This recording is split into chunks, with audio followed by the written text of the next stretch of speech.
Greatest rapper of all time died on March 9th. God bless his soul, rest in peace, kid. It's because of him. Wait a minute. Why do you believe that?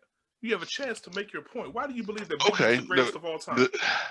The reason why I think he did was I think he was the greatest of all time is because I think he wasn't. I don't think any other MCs with the things that he had working with him and working them against him would be able to get to the height that he got to. You know what I'm saying? In a lot of ways, since LL, there's been a lot of people that have been slash models slash MCs. If you could put two words together and still still keep your fashion up and all of that stuff, those things worked with you. You know, that got you the eyes, that got you the attention. Biggie had so many things working against him, but yet skill and to be able to connect to an audience is what rose him to Olympian heights as far as being the greatest. Not to mention, since Biggie passed, there hasn't been, and since Biggie came on the scene, there hasn't been an MC like Biggie. There hasn't been. Every other MC that is going to get mentioned in this discussion in the opposing that says that Biggie isn't the greatest, they can't come up with one MC that does what Biggie did as far as the craft is concerned. You know what I'm saying? You can find clones of any other MC, but you can't find a clone of Biggie. So for those two reasons, I'm going to start off with why Biggie was the greatest of all time. Okay, and the lyrical Leviathan, what say you about March 9th and of Biggie as the greatest rapper of all time or not? What do you say to that? Well, I actually have a 7-part bullet point breakdown of why that line by CANIBUS, aka Jermaine Williams, is incorrect. The Notorious B.I.G. is not the greatest rapper or MC of all time. And I'm gonna split this breakdown up over our discussion, but bullet point number one, I must say, starting off, I must big up Biggie.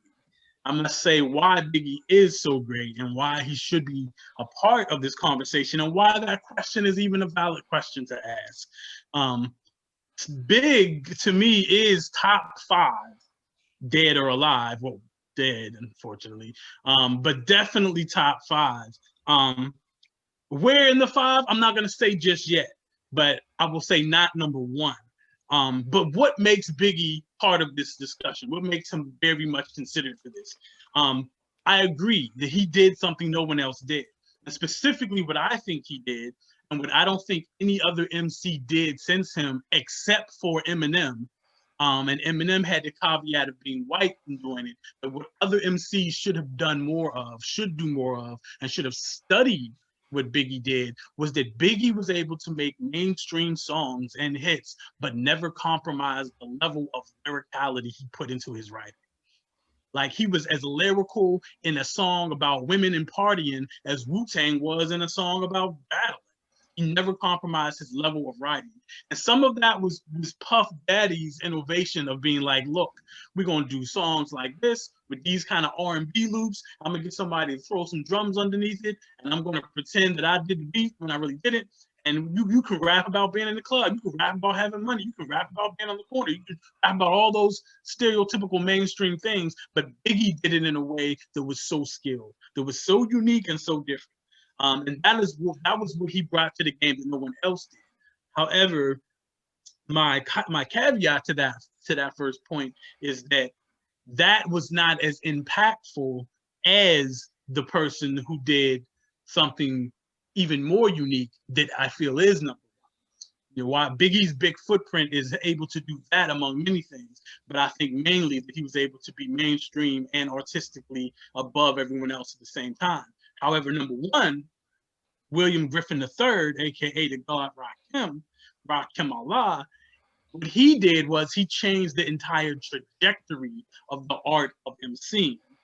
You know, besides whatever innovations they made on those albums in terms of the culture, in terms of the big dookie ropes and all of that, primarily what Rakim did was change the entire approach to how MCing happened. The first MC to rhyme in paragraphs, in full sentences, internal rhyme, end and front rhyme, and also rhyming about even deeper topics and subject matter, which I'll get into in some of the other bullet points.